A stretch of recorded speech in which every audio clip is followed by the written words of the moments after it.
Hi, everybody, and welcome to the Coach Paul Tortorella Show. Coming your way here and coming your way after a victory, a big one over Clarion. 59-21 was the final score on Saturday at Clarion University. And, you know, we've talked about getting off to a quick start. You've had some slow starts in some of the game. Right.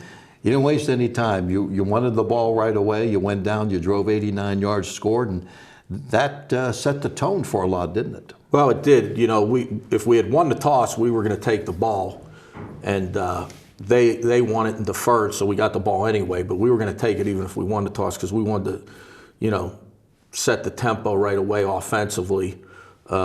Scored 4 times, obviously. Got up 28-0, so it was something we were addressing because it cost us, obviously, slip a rock, and it hurt us against Cal a little bit. So we wanted to get off to a fast start. Obviously, to put it mildly, you guys were ready to play right from the beginning. Yeah, I thought our guys were a little bit, you know, upset about obviously what happened the week before, and wanted to get things started out playing fast, playing physical, which we probably were as physical as we've been all year. I think we were plus 300 in the run game. We had 350 or 360 and only gave up like 60 yards rushing. So that'll show you your physicality right there. You had told me last week that at the end of last week practice, you flip-flopped Thursday and Friday. Thursday you went through a walkthrough. The weather was terrible.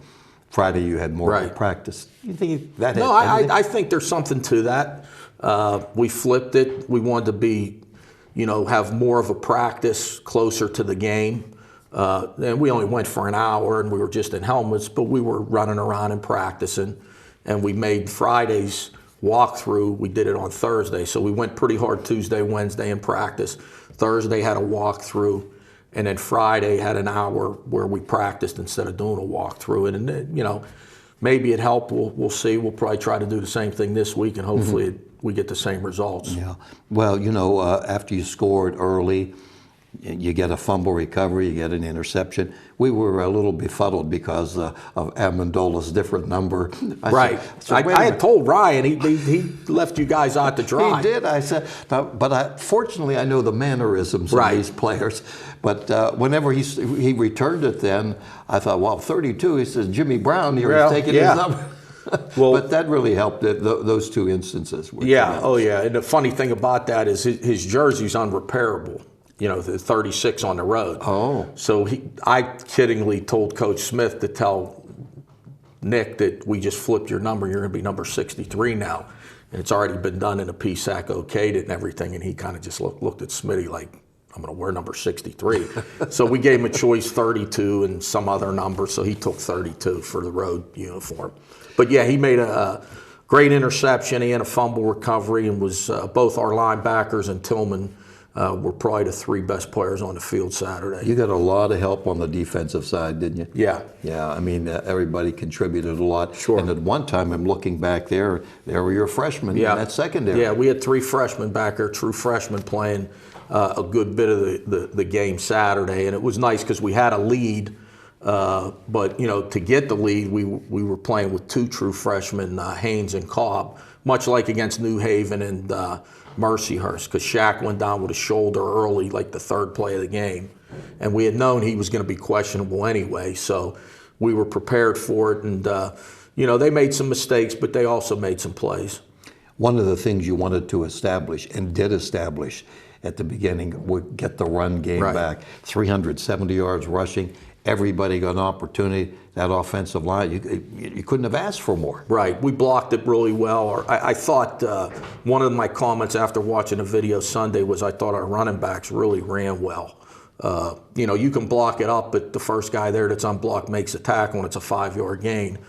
It wasn't happening like that. We were blocking it up and there was one guy and we were making a miss and we were turning a 6-7 yard gain into a 20-yard gain. And there were a couple times where we didn't have it really blocked and they had enough numbers there to stop it, and we took a no gain play and made it a 10-yard gain. So our backs got a lot of mileage out of their carries.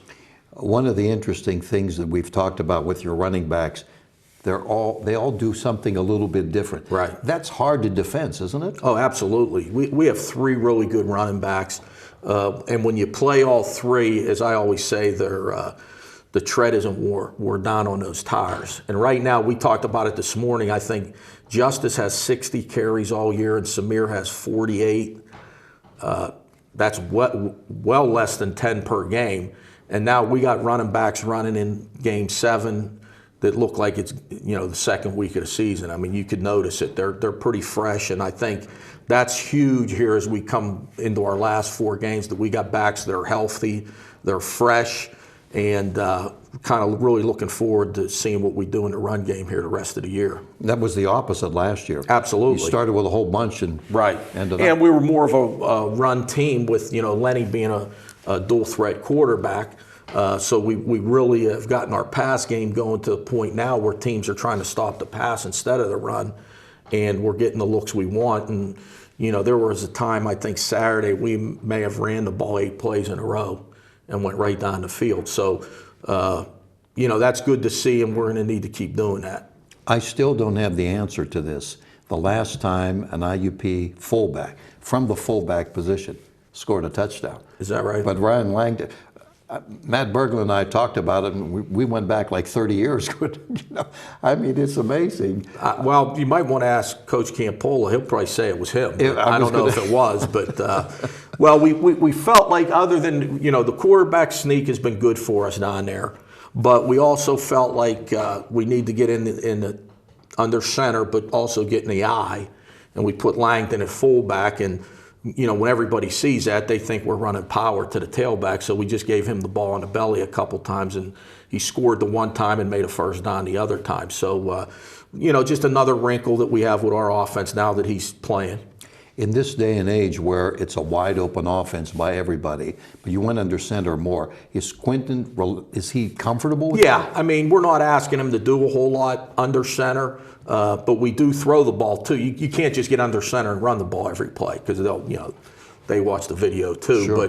But we have some play action stuff where he does it under center. So you know, we're not tipping off that we're running the ball every time. It's just a pleasure to watch the offense, and the fans have to really enjoy it. And headed up by Quentin, and Dwayne Brown now has 15 touchdowns on the year. Right. When they hook up, I mean, it's as good as it gets. Well, I think there in the second half, we hit Dwayne for a touchdown on 3rd down, first play of the 4th quarter. They fumbled the kickoff return, and the very next play we hit Kelly for a 31-yard touchdown. So in 3 plays, we scored 14 points, right? You know, bang, bang, right there, and that kind of put the game away, obviously. So, you know, we can drive the ball, which we did. Our first drive, I think, was 88 yards for a touchdown, and we've also had some 1- and 2-play drives where we've hit big plays. So, I think the thing that was good is after we got the sudden change with the turnover, Coach Gregory called up the pass to Kelly, who made a great catch. Quentin made a great throw, you know, the very next play to go after him right after the sudden change. And Kelly did a great job blocking. On the 1 touchdown run, he went in there and just destroyed the safety. And then the other thing that Kelly did is, people won't know this, is at the end of the game when we threw the interception, they were running it back. It almost looked like they were running back for a touchdown. He was 15 yards behind the guy, and he caught him on our 40-yard line and made a great tackle to save a touchdown. Now, when a guy gives you that kind of effort when you're up by 35 points, and there's 2 or 3 minutes to go in the game, that tells you something. Yeah, well, we mentioned that on the air as it happened. I got to tell you, you just answered my next question, because, you know, you have a player like Zach Kelly, who's been around for so long, hadn't scored any touchdowns for a while, always there at practice. Just a guy you can rely on, special teams. You need players like that. Oh, he's very valuable. I mean, he is our #1 special teams player. He's a backup wide receiver, but when he gets in the game, whether it's a close game or a game that's, you know, already decided, he produces. He's a great blocker. He's made some big catches, you know, this year and last year in his short time that he, you know, for the amount of time he's played, the number of plays he's played on offense, his quality plays are amazing. You know, really, they are. Yeah. Well, everybody needs players like that. Absolutely. Every good team. Let's talk about Gannon. Gannon's struggling. They're 2-5, and they got beat up pretty well, I guess, by California last week. What's been their story primarily? Well, I think offensively, they cause you some problems because they do a lot of different things formation-wise that can cause you some issues if you're not ready for it and don't have the proper checks, with your defense. Defensively, they're really young. They're playing a lot of new guys on defense, especially up front. And overall, they're a really young team. The quarterback's a little bit older.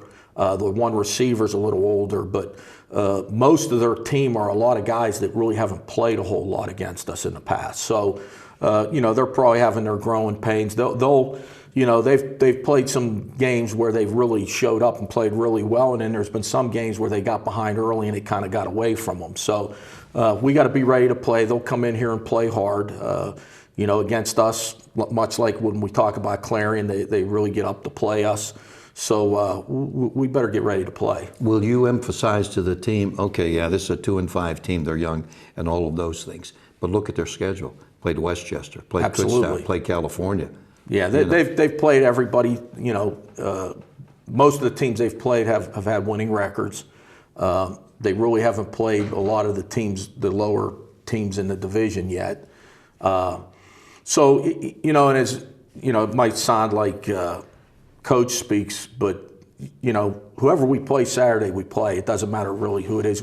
You got to play and win the game. Yeah. And you got to play well enough to win, whether you're playing a team that's undefeated or a team that's 2-5. And that's really what our goal is, to go 1-0.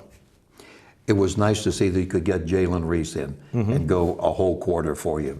And he's just a great backup. Right. I mean, he's ready. If we needed to go in there and play him in crunch time, we've gotten him a lot of work in games that he's ready. I mean, we would feel very comfortable. Hopefully, Quentin stays healthy, because he's just really done an unbelievable job. The guy comes in here with a lot of pedigree, so to speak. So he probably had a lot of pressure on him, and he has just delivered. He's even better than we thought he was. Would it be he's better than you thought he was, even beyond the numbers? He has 20 touchdowns, only 6 interceptions. But the thing, if people would get to know him, oh yeah, he is such a team player, isn't he? Yeah, he's as good a team player as we have. Great leader. The players love him. You'd never know that this guy came from being in a Division I program for 4 years and started 12 games at the Division I level. Very humble. Stats don't mean a whole lot to him. I would think if we were playing close games every week, his stats would even be better. But he's not really concerned about that. He's just, wants to win. Injury situation, give us an update as of now, early in the week. Saturday, Joey Tortorella went out with a knee. He may be done for the rest of the year. That'll hurt us a little bit on special teams. We had some bumps and bruises. A couple guys that were questionable that we started the game with Saturday, we played them, and then when we got the lead, we got them out of there. Don McNeil, a couple other guys on offense that once we got the lead, we kind of pulled them. And we feel like, when we take Dom out, we put Walls and Carter in there, there's not that much of a drop-off. Carter and Walls both played really, really well. On the touchdown, on the interception that Kelly made the tackle on, Walls came from the other side of the field, and he probably would have made it if Kelly didn't make it. So he showed some great effort there. So I think we're in pretty good shape injury-wise.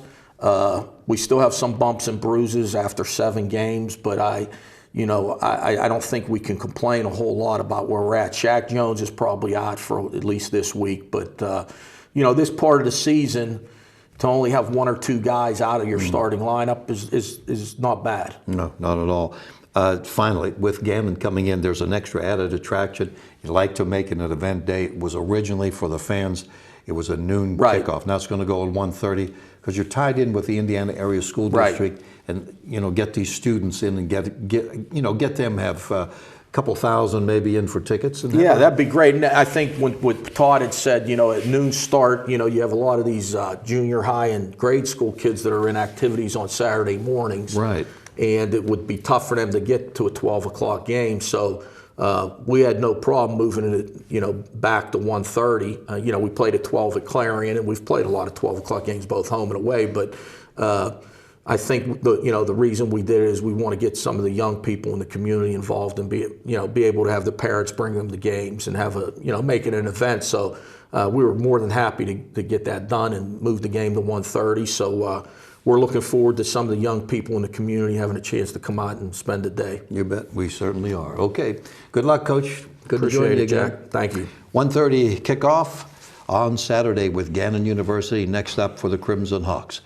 That's it for Coach Tortorella and yours truly, Jack Benedict. Have a nice evening.